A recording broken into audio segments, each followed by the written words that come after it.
El caso clínico número 1 se va a tratar sobre rinitis alérgica. El grupo conformado por Rodríguez Valderrama Tostolche, Rodríguez Valdez Brandon y el docente Dr. Fonseca Risco Guillermo. Primero vamos a hablar sobre el desarrollo de las cavidades nasales. A medida que se desarrolla la cara, las placoidas nasales experimentan una depresión formando las fosas nasales, como se puede apreciar en la imagen inferior izquierda. La proliferación de mesénquima adyacente conforma las prominencias nasales mediales y laterales, con una profundización de las fosas nasales y con la formación de los sacos nasales primitivos. Cada saco nasal crece dorsalmente, por delante del prosencéfalo en desarrollo. Al principio, los sacos están separados por la cavidad oral por la membrana oronasal. Esta membrana se rompe al final de la sexta semana y las cavidades nasal y oral se comunican. Entre la semana 3 y 15 desaparecen los tapones nasales. Ahora, en la anatomía de la pirámide nasal y el tabique, estas van a estar constituidas por una bóveda ósea, por una bóveda cartilaginosa, un lóbulo y un tabique nasal. En cuanto a la bóveda ósea, va a estar constituida por una apófisis nasal del hueso frontal, huesos propios de la nariz, apófisis ascendente del maxilar superior.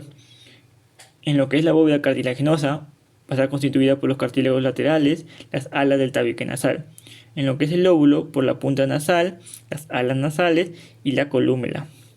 En el tabique nasal va a estar constituida por la lámina perpendicular del esmoides, el vómer, el cartílago cuadrangular, el septum membranoso y el hueso palatino.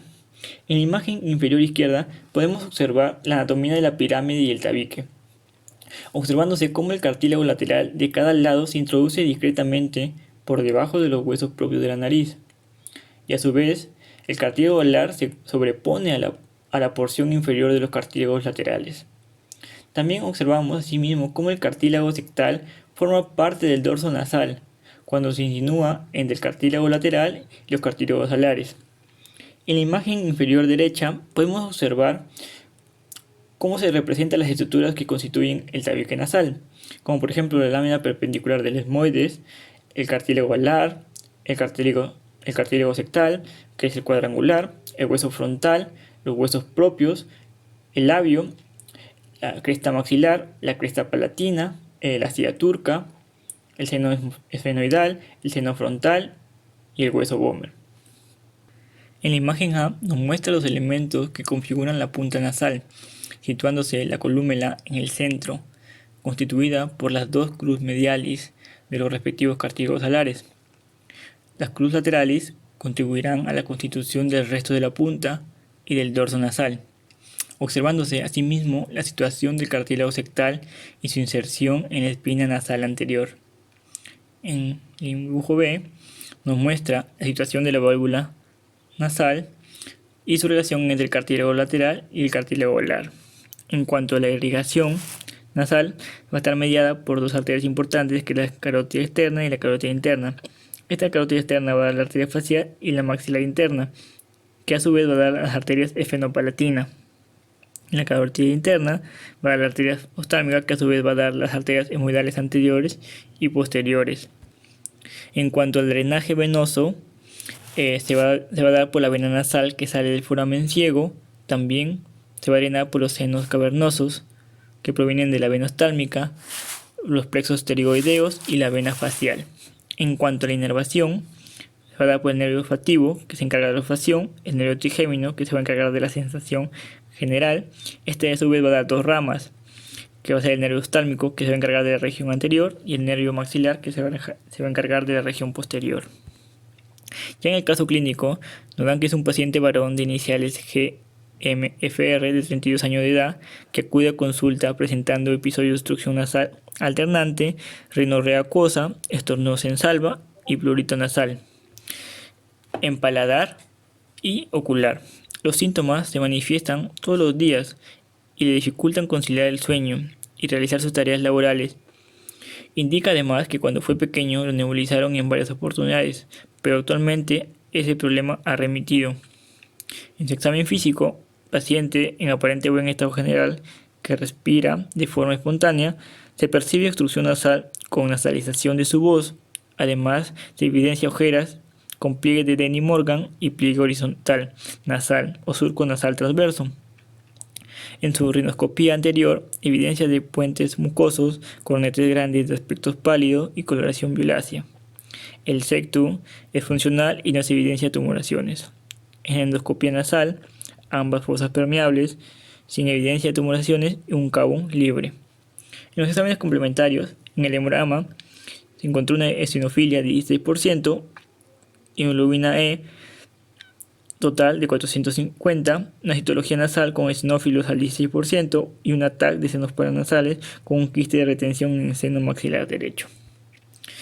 En cuanto a los datos básicos que hemos encontrado, es que es un paciente varón de 37 años que presenta obstrucción nasal alternante, rinorrea acuosa, estornudos en salva, prurito nasal, alteración del sueño, antecedentes de nebulización, ojeras con pliegues de Denny-Morgan, pliegue horizontal nasal, rinoscopía anterior con puentes mucosos, cornetes grandes, pálidos y violáceos, en la citología nasal, eosinófilos del 16%, hemoglobina E total de 450 y en la TAC de senos paranasales un quiste de retención en seno maxilar derecho.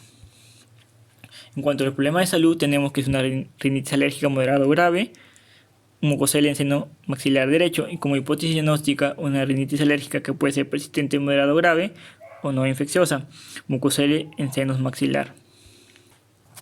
Para hacer el diagnóstico es importante saber la clasificación de la rinitis alérgica, saber si es una intermitente leve o moderada o grave o una persistente leve o moderada grave. En nuestro caso nos manifiesta que nuestro paciente tiene un tiempo mayor de 4 semanas consecutivas y algo más importante que tiene una alteración del sueño. Entonces nos hace pensar en una rinitis alérgica persistente moderada. En la imagen en la mano izquierda nos vamos a centrar en los síntomas persistentes moderados graves. Por orden de recomendación se utilizan corticoides tópicos, antihistamínicos o antileucotrienos. Esto se va a reevaluar de 2 a 4 semanas. Si va a presentar una mejoría, se disminuye el tratamiento y se deja continuar con el tratamiento durante un mes. Y si hay un fracaso, reconsiderar el diagnóstico, evaluar el cumplimiento, búsqueda de infecciones o de otras causas. También se le va a añadir corticoides tópicos o aumentar su dosis. Si presenta rinorrea, añadir hipratropio y si hay obstrucción nasal, añadir un vasoconstrictor o corticoides vía oral de corta duración. En cuanto ya a la fisiopatología, la rinitis alérgica es una enfermedad inflamatoria de la mucosa nasal mediada por hemoglobina E, en la que la inhalación de los alergenos específicos a los que el sujeto se encuentra previamente sensibilizado desencadena la aparición de síntomas característicos de prurito nasal, estornudos generalmente en salva, hidrorrea y cierto grado de obstrucción nasal. Pero esta fisiopatología se va a dar en dos procesos, que se le conoce como la fase de sensibilización y la fase clínica. En la fase de sensibilización se realiza la captación de los alergenos por los macrófagos, que los presenta a los linfocitos, generando una respuesta inmunitaria que origina la producción de hemoglobina E, específica para los alergenos. Estas hemoglobinas E, producidas tras la diferenciación de los linfocitos B en plasmocitos, se fijan a continuación en las células dotadas de receptores, que son fundamentalmente los mastocitos. Luego se pasa a la fase clínica, que se caracteriza por la aparición de síntomas tras el contacto secundario del alergeno con la mucosa nasal.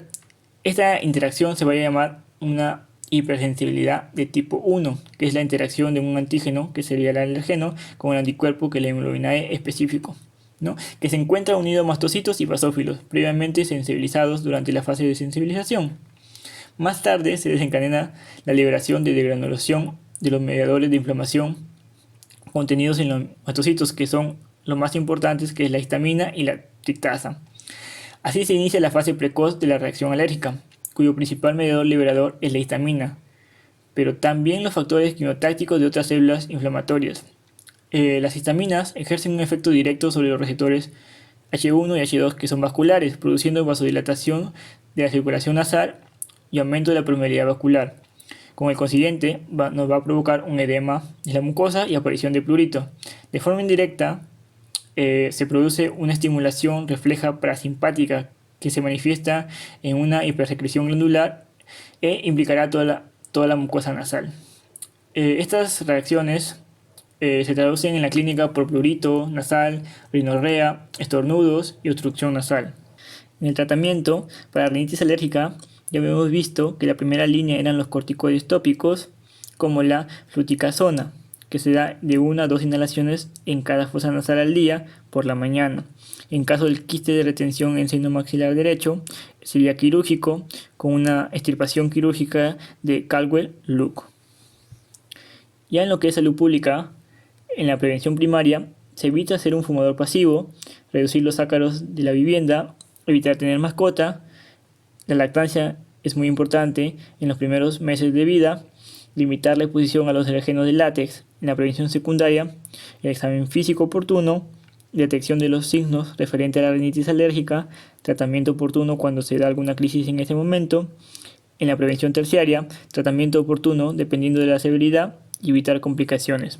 En la cuaternaria es el control mensual de paciente para verificar la evolución. Gracias.